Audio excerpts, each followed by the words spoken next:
merci de votre fidélité. Nous sommes bien donc sur Radio Fréquence Atlantique avec ces trois longueurs d'onde de 88.3, 105.9, 93.6.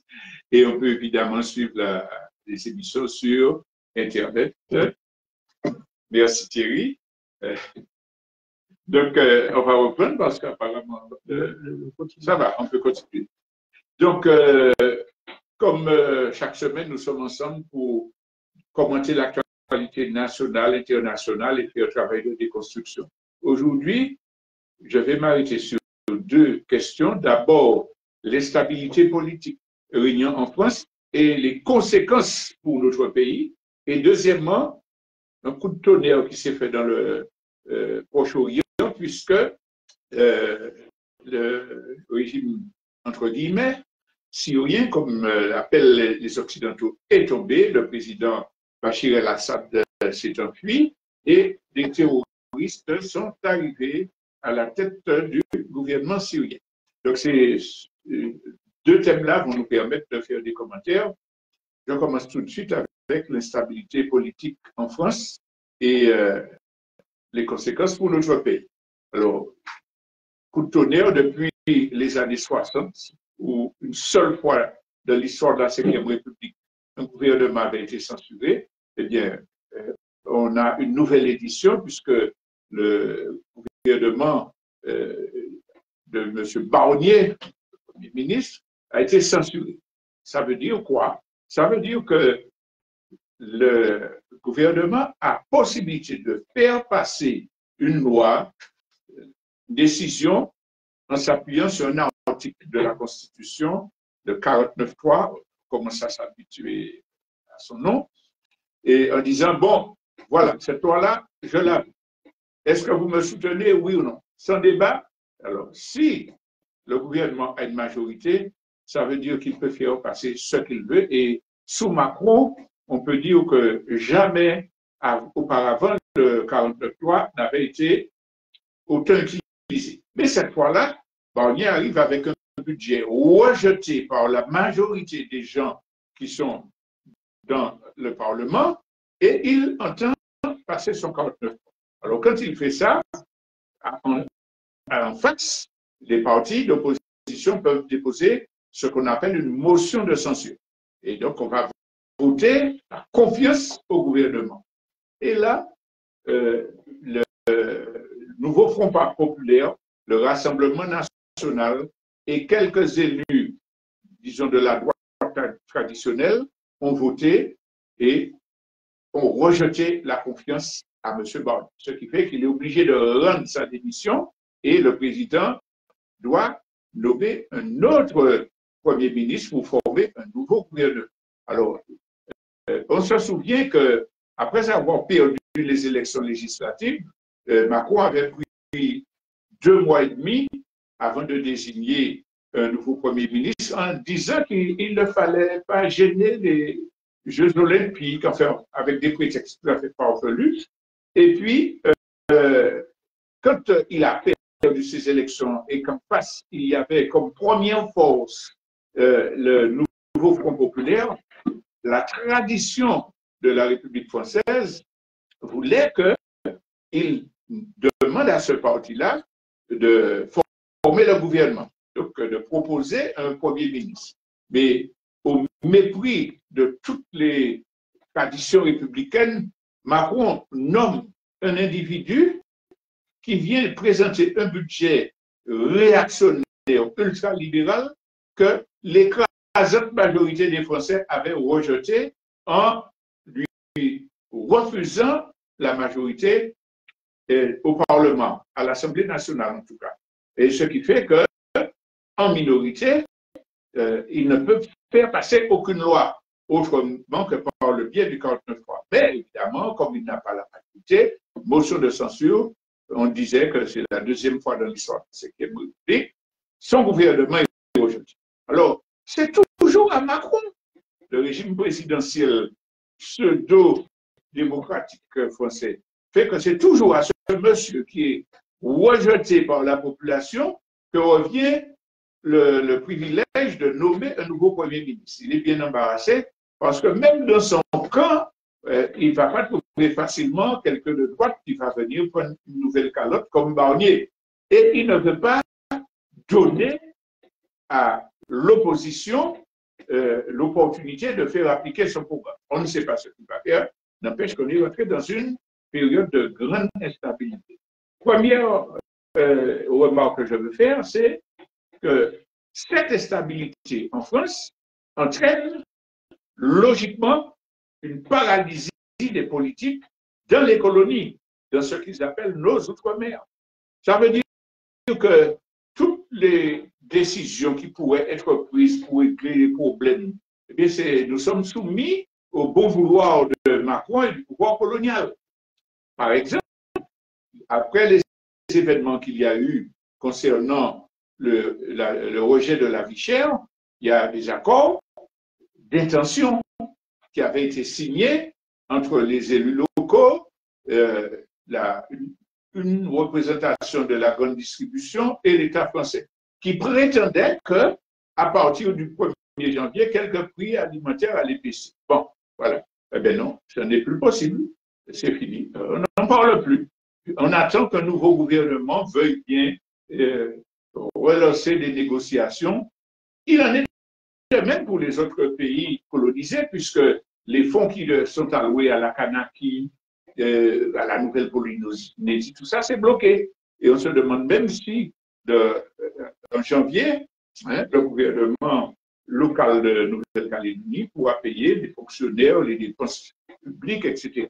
Donc, c'est paralysie dans la vie des colonies parce qu'en France, il y a instabilité. Ça devrait commencer à réveiller la réflexion de certains. Alors, il y a des élus martiniquais qu'on a interrogés, je crois, du Parti socialiste, mais qu'est-ce qui va se passer? Les accords qui avaient été pris, que vont-ils devenir? Les réponses, je ne parle pas de naïveté, mais enfin, les réponses, c'est que oui, mais il y a continuité de l'État. C'est l'État qui avait pris un engagement. Donc, s'il y a notre gouvernement, normalement, mais vraiment, je ne fais pas de commentaires supplémentaires, mais évidemment, ça ne tient pas debout. Ça ne tient pas debout. Ça veut dire qu'il n'y a pas continuité de l'État en matière d'application budgétaire, en matière politique, et a fortiori quand il y a instabilité gouvernementale. La stabilité budgétaire va s'imposer.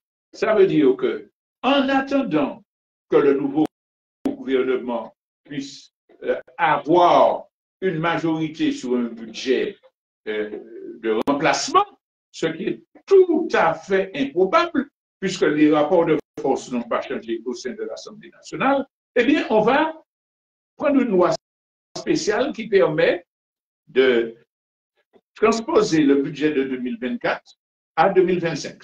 Ça veut dire qu'on va rester sur les mêmes bases de dépenses qui avaient été prévues pour l'année dernière.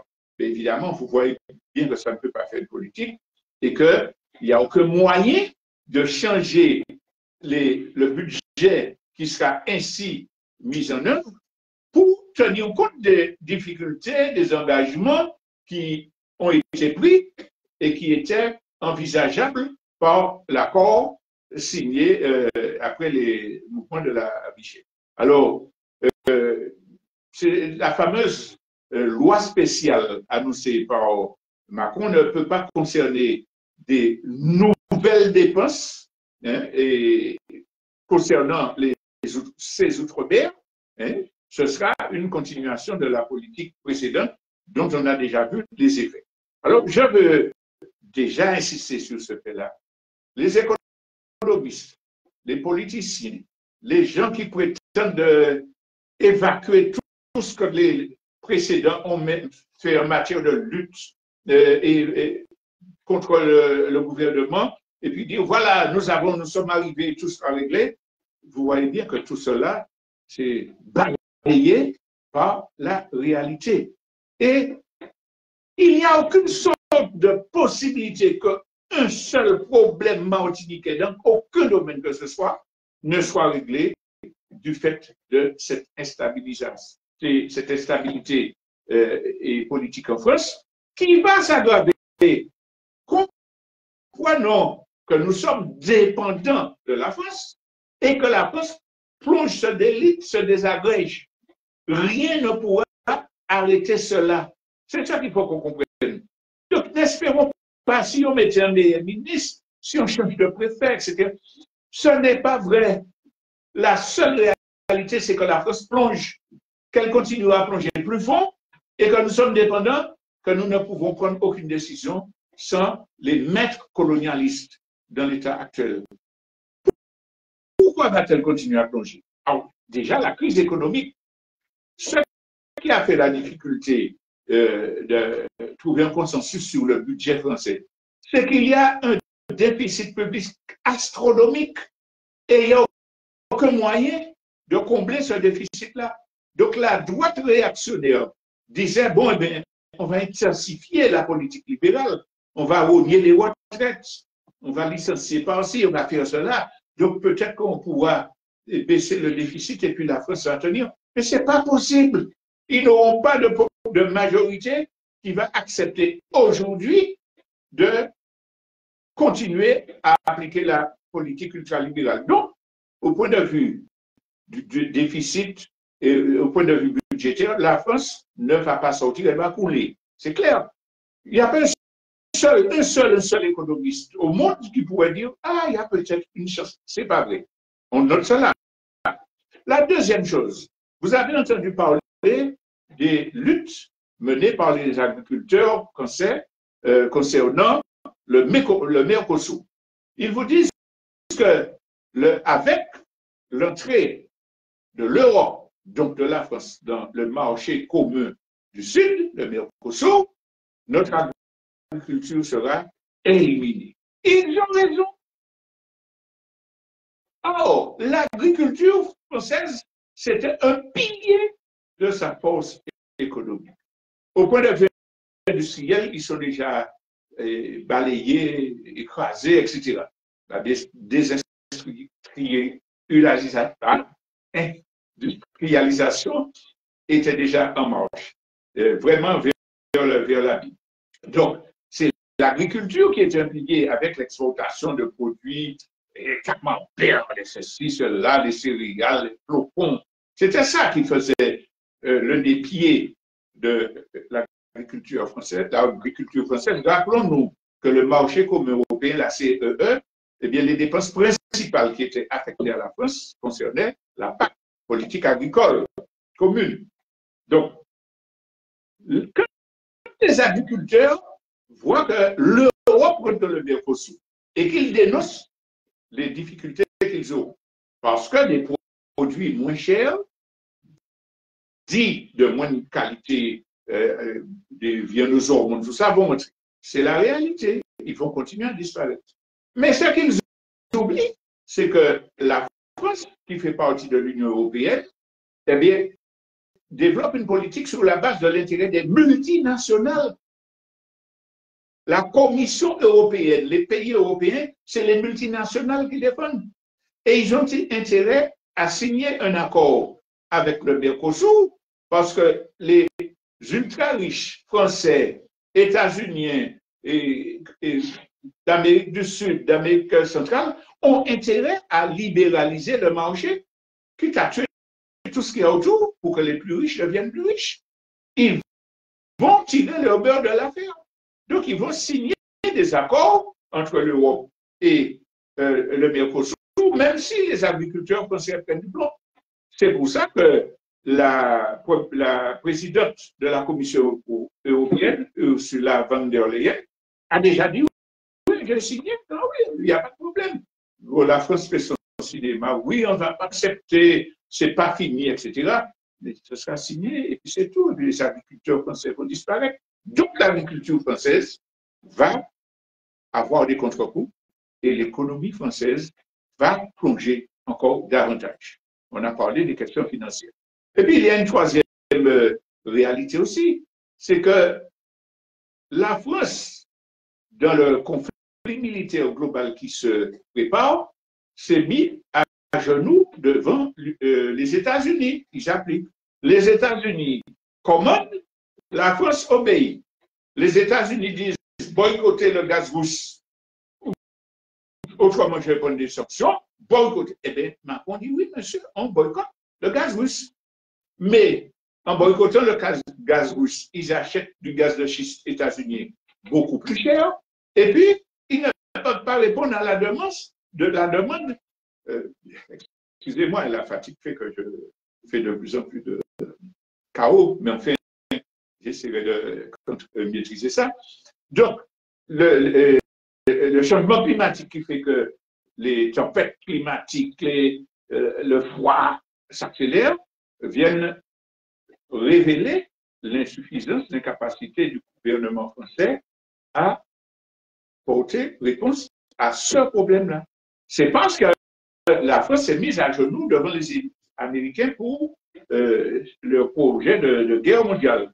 Donc, plus encore, comme les États-Unis font pression pour que tous les pays européens dépensent plus d'argent pour la préparation de la guerre, notamment pour soutenir l'Ukraine, eh bien, ils obéissent. L'argent qui devrait aller au service public va dans le soutien à l'Ukraine, à la guerre menée par l'OTAN dans la région. Alors, on a des politiques, on a des sociologues, on a des économistes. Il faudrait que l'un d'entre eux vienne dans les médias dire ce n'est pas vrai. Oui, on va s'en sortir. Évidemment, ils ne le feront pas parce qu'il n'y a aucune issue. On retient ça. Que la France continuera à plonger et que plus la France plonge, plus nous gagner parce que nous dépendons. Je vais terminer sur le déclin de la France pour dire qu'on a vu comme elle est chassée de son carré africain. Cette semaine encore là, deux pays qui étaient leurs alliés traditionnels ont pris la décision de chasser l'armée française. Le Tchad et le Sénégal. Allez, outside. La France n'est plus une puissance. Elle a des armes, elle a de l'argent, elle a des services secrets, tout, mais elle est en train de péricliter. Et là, c'est sur le plan militaire. Mais même sur le plan économique, on voit que les pays africains qui se libèrent prennent des décisions économiques pour mettre fin au pillage du continent africain. Vous volez notre uranium, terminé. Vos sociétés avaient des privilèges dans les mines, au Niger, etc. C'est fini. Le Sénégal a pris une décision pour dire les bateaux européens ne viennent plus pêcher dans nos eaux territoriales parce qu'il y avait des bateaux usines venant d'Europe qui raflaient avec des filets géants tout le poisson de la région, puis les pêcheurs sénégalais n'avaient plus de prise. C'est fini. On a signé que c'est fini. Comment la France va survivre? Et quand la France va plonger, comment la Martinique va survivre? Je ferai d'autres commentaires après le deuxième point, parce que là, je vais passer à la prise du pouvoir en Syrie par des terroristes. Le gouvernement de Bachir el-Assad a sombré, le président s'est enfui, il paraît que son avion, soit il est tombé, soit enfin, il a atterri en Séoul. Et donc, des gens ont libéré la Syrie. Et on voit les images, oui, c'était un dictateur. Il tenait le peuple en souffrance. Vérifiez que dans tous les médias alternatifs, ce qu'on met en avant, c'était que Bachir el-Assad était un dictateur et que la population est enfin libérée. Alors, c'est vrai, de temps en temps, on entend dire que ceux qui ont pris le gouvernement, c'est des gens qui étaient anciennement Al-Qaïda, mais qui ont changé de nom et qui sont à côté de l'armée de libération syrienne. Donc, on essaie de cacher un petit peu la nature de ceux qui ont pris le pouvoir à la place du président syrien. Il n'est pas question de dire que le président syrien était un démocrate, qu'il n'y avait pas d'exaction, qu'il n'y avait pas de prisonniers politiques. Ce n'est pas de ça qu'il s'agit. Il s'agit de dire que ceux qui sont venus sont encore plus dangereux que le régime de Bachir el-Assad. les médias n'insistent pas sur ça. Pourquoi? Parce qu'en réalité, c'est une opération qui n'est pas strictement liée aux armées qui ont renversé Assad. C'est une opération qui a été préparée de longue date dans le cadre de la guerre globale, dans le cadre de la stratégie de l'OTAN et des États-Unis dans le conflit militaire mondial. J'ai déjà eu l'occasion dans des émissions précédentes de montrer que ce qui se passe au Proche et Moyen-Orient, c'est la guerre mondiale qui a déjà commencé. De même qu'elle a commencé en Ukraine. Et là, la Syrie, c'était l'allié de la Russie et des forces hostiles au plan occidental, donc le Hezbollah et au Liban, etc. Donc c'était l'autre camp de l'armée, de la guerre qui s'affronte au niveau mondial, qui se mène au niveau mondial. Donc la Syrie qui tombe, ce n'est pas un hasard, c'est le fruit d'une stratégie et d'une préparation de longue durée. Et dans le camp qui a permis cette chute-là, on retrouve évidemment en premier lieu les États-Unis, leur allié britannique, comme de bien entendu, l'Ukraine est là dans ce conflit-là, et puis l'État sioniste d'Israël. Ça, c'est les quatre alliés de l'OTAN. Et puis on a un cinquième intervenant, c'est la Turquie. La Turquie qui a ses propres intérêts, qui n'est pas dans l'OTAN, qui a des accords mais à qui les Européens refusent d'entrer. Eh bien, voilà les 5 personnes qui, depuis longtemps, préparent le renversement du régime syrien. Depuis sous la présidence de Barack Obama, le gouvernement des États-Unis a commencé à injecter des milliards dans des opérations secrètes pour préparer le renversement du gouvernement Assad. Il y a un programme qui s'appelait le programme Timber Sycamore de la CIA qui finançait jusqu'à $100 000 par militant syrien formé qui allait se battre essentiellement dans des fractions liées à Al-Qaïda. Donc des terroristes. Alors que terroristes et Al-Qaïda, c'est sur la liste des terroristes décriés par les Occidentaux.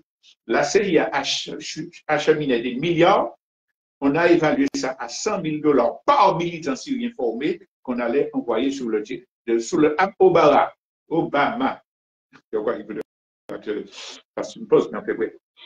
Et puis, on a des preuves parce que dans un rapport d'un ancien ambassadeur états-unien qui était représentant spécial pour l'engagement en Syrie, il décrivait Hayat Tahrir al-Sham comme un atout pour la stratégie états-unienne dans le pays. Alors, j'ai nommé Hayat Tahrir al-Sham, c'est l'organisation qui est à la pointe de l'offensive éclair et qui a pris le pouvoir, donc qui va mener le gouvernement en Syrie dorénavant. Ces gens-là, c'était la section d'Al-Qaïda et qui s'est renommée. Alors, tous les équipements et munitions, les armes qui arrivaient dans les bases illégales, secrètes que les États-Unis ont en Syrie, étaient destinés à atterrir entre les mains des terroristes pour préparer cette attaque. Et dans l'attaque, ce qui était à la pointe de l'offensive, qui a tellement bien réussi, ce sont des élites, des terroristes d'élite qui sont venus de toute la planète avec une grande expérience, un niveau exceptionnel de formation pour préparer l'offensive. Je n'ai pas le temps de détailler d'autres preuves, mais voilà pour le rôle des États-Unis. On passe maintenant aux Ukrainiens. L'Ukraine a des gens sur place. Ils sont en guerre là, ils prennent du plomb, ils ne sont pas capables de résister aux offensives russes, mais ils ont des gens sur place en Syrie. C'est bien ce qui nous montre qu'il s'agit d'une guerre mondiale préparée où les stratèges déplacent leurs pions. Ce n'est pas l'Ukraine qu'on défend, c'est la participation au conflit mondial qui est en cours. Donc, il y a un journal ukrainien qui s'appelle Kiev Post qui révèle que les groupes islamistes auparavant affiliés à Al-Qaïda et qui ont mené l'offensive, ont été entraînés par les forces spéciales du groupe Kimiv et qui dépend de la direction du renseignement ukrainien. Ça, c'est un fait. Et puis, on a parlé d'Ukraine, maintenant on va parler d'Israël. Vous connaissez le rôle d'Israël dans la région, on en a suffisamment parlé. Mais Israël, dans le plan de préparation de l'extension du conflit, est en train de construire des bases militaires sur tout le territoire de Gaza, dont il élimine la population.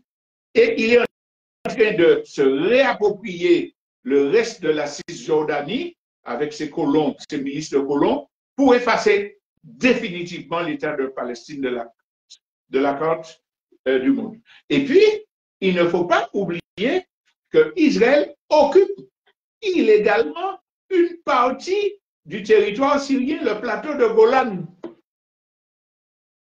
Et on a appris que les soldats israéliens ont soutenu des soldats de l'ONU dans une bande qui sépare le plateau de Golan et le reste du territoire syrien, qui sont chargés d'empêcher les heurts.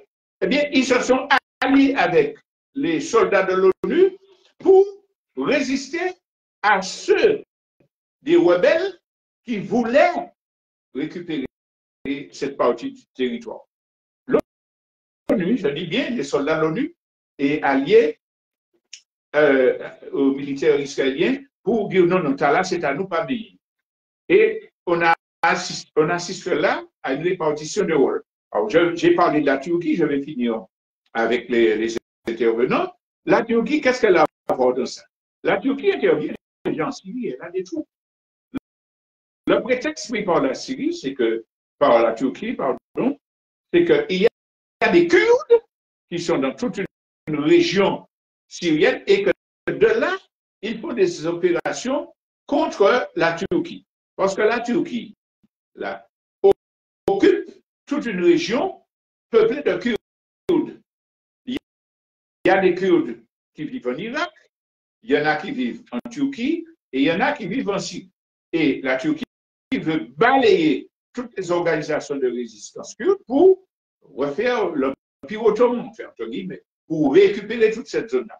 Donc, ils ont déjà des gens, des armées qui interviennent en Syrie. Et ils profitent de l'occasion, justement, pour nettoyer, c'est leur ambition, la partie peuplée par les Kurdes, pour dire, c'est notre partie. Donc, on voit qu'il y a un dépeçage de la Syrie qui est fait par des ennemis de la Syrie et des alliés dans la préparation d'une guerre mondiale. Alors, une fois qu'on a dit ça, on va dire que la guerre mondiale a commencé. La guerre mondiale signifie qu'il y a déstabilisation du commerce mondial. Il y a déstabilisation du droit international. Rappelons-nous ce que nous avons dit par rapport à la déstabilisation de la France. Et puis il y a ce phénomène-là qui vient se rajouter. Quelle est la situation de notre pays dans cette affaire? Pendant la guerre de 39-45, beaucoup de gens ont dit nous pouvons faire, nous parler sa vie, etc. Mais le peuple martiniquais a pu survivre parce qu'il y avait une économie locale, parce que les gens plantaient, parce que les gens mangeaient des ignames, parce que les gens ne dépendaient pas du supermarché où on recevait des boîtes de conserve qui nous donnent le cancer, où on ne recevait pas des produits pleins de pesticides, etc. Les gens vivaient, ils vivaient sobrement, on dit dans la misère, mais ils mangeaient.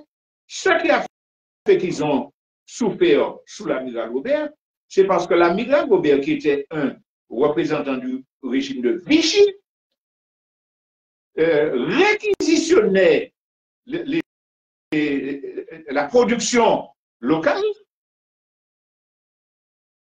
et élevage, culture, etc., pour nourrir les armées ses soldats qui étaient à sa disposition. Mais malgré ça, le peuple faisait du fort, inventait des choses et il a pu résister. Alors, on retient la misère, mais on ne retient pas la force et le génie du peuple martiniquais. On ne retient pas que si il y a eu misère, c'est parce que nous étions dépendants de la France et que ce génie-là ne pouvait pas permettre de développer la Martinique comme un pays indépendant. Maman, je n'ai pas qu'à trouver ici comme magasin. Tout le monde a habillé. Qui peut nous avoir ici pour nous? La Barbade qui doit faire plus petit qui nous, qui est indépendant, avoir ici pour nous. Donc, ce qui s'est passé dans l'amiral Robert, on a résisté, mais on avait une base de résistance. Cette base de résistance a été limitée par la dictature de l'amiral Robert. Mais nous serions encore beaucoup plus heureux si nous n'étions pas dépendants de la France. Cette base de résistance-là aurait déjà permis au peuple martiniquais de devenir un pays respecté, respectable, nourrissant sa population. Eh bien, aujourd'hui, qu'est-ce qui va se passer? Qui ça nous a planté? Qui ça nous a planté? Qui ça nous a mangé? Il est clair qu'il nous faut profiter de la situation pour dire tout le monde, mariez-nous, on travaille.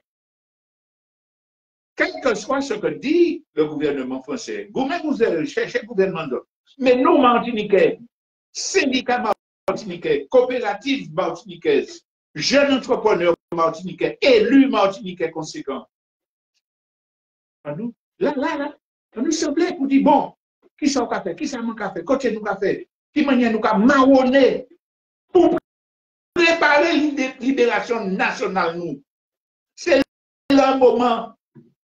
C'est le moment, parce que l'État français va continuer à plonger, il ne pourra pas toujours venir faire de la répression. Vous avez vu que les gendarmeries françaises ne payaient pas le loyer aux communes pour les bâtiments qu'ils occupent, parce que l'argent avait été pris pour envoyer des CRS en Canada. Ça veut dire que l'État français aura de plus en plus de difficultés, et plus nous serons organisés, plus ces mains seront liées, plus nous pourrons résister. Donc, sœurs, camarades, compatriotes, en nous organiser.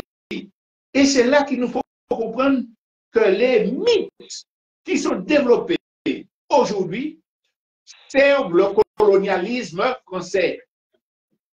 Maman, nous pas demandé pouvoir colonial français et puis supermarché, baisser prix alimentaire et puis comprendre que nous sommes.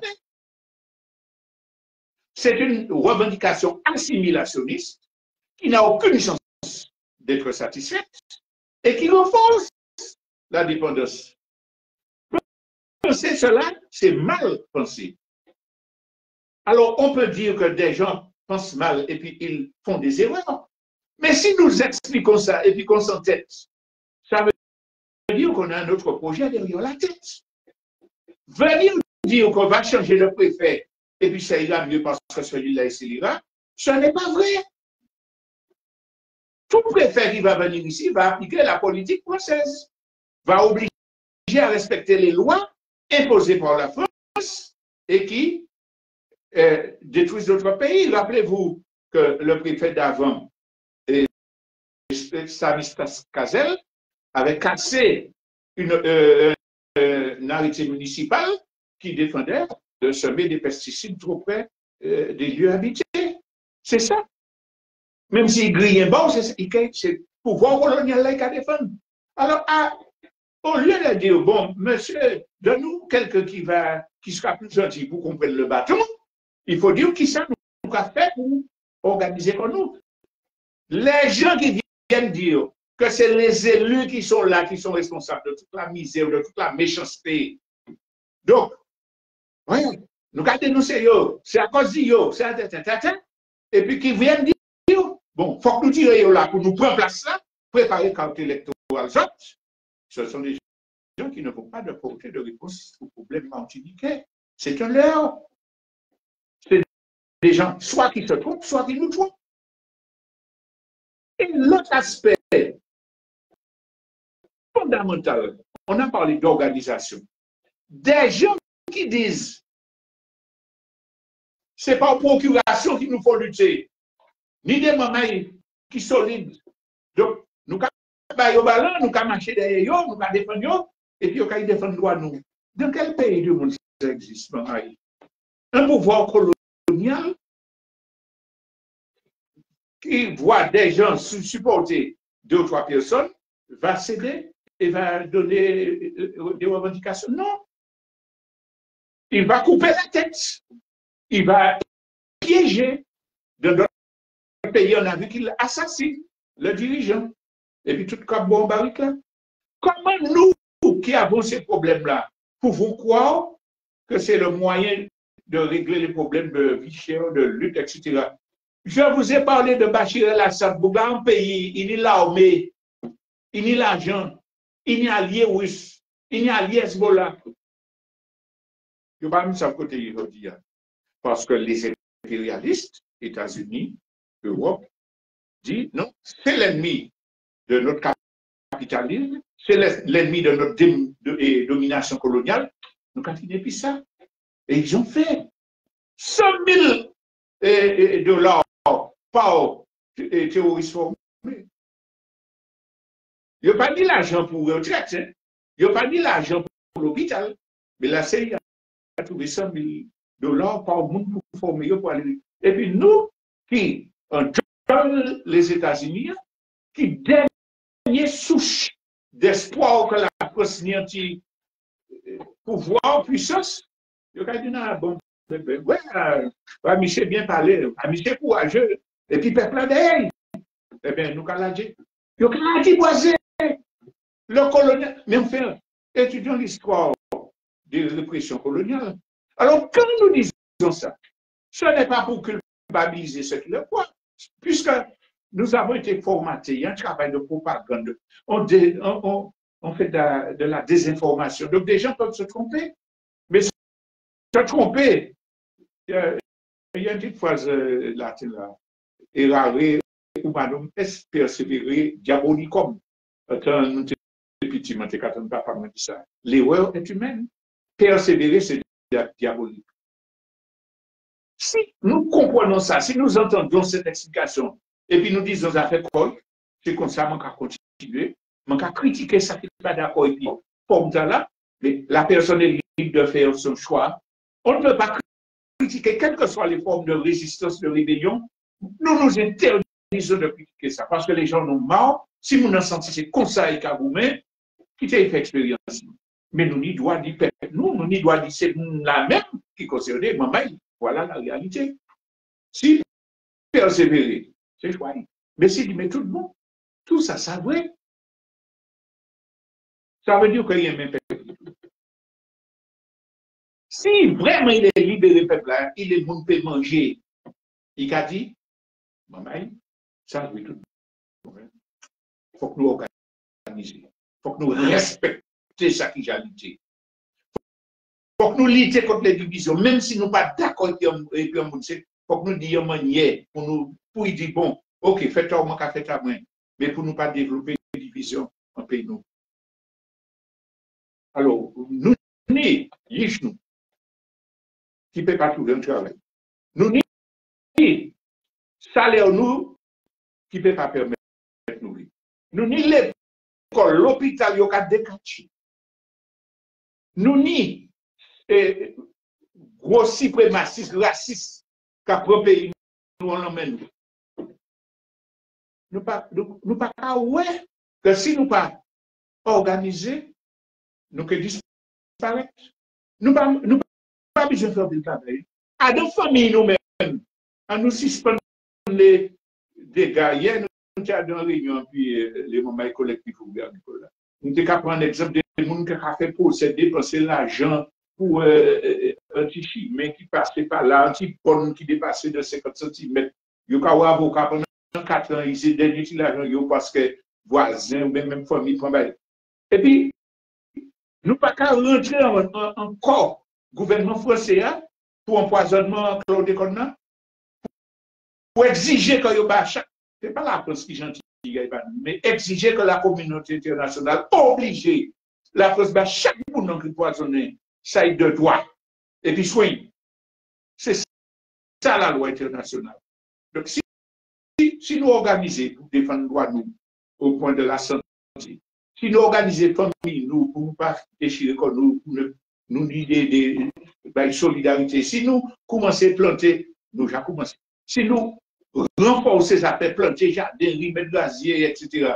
Si nous renforçons le lionnage entre tout ça qui pour pays, pour nous dire qui ça nous a fait, qui joue nous a fait, qui manière nous a rentré dans le pouvoir colonial là, et là nous pouvons sauver le pays. Ni d'autres peuples qui ont fait tout pas. C'est ça qui fait que la résistance là est suffisamment forte pour bloquer le plan impérialiste.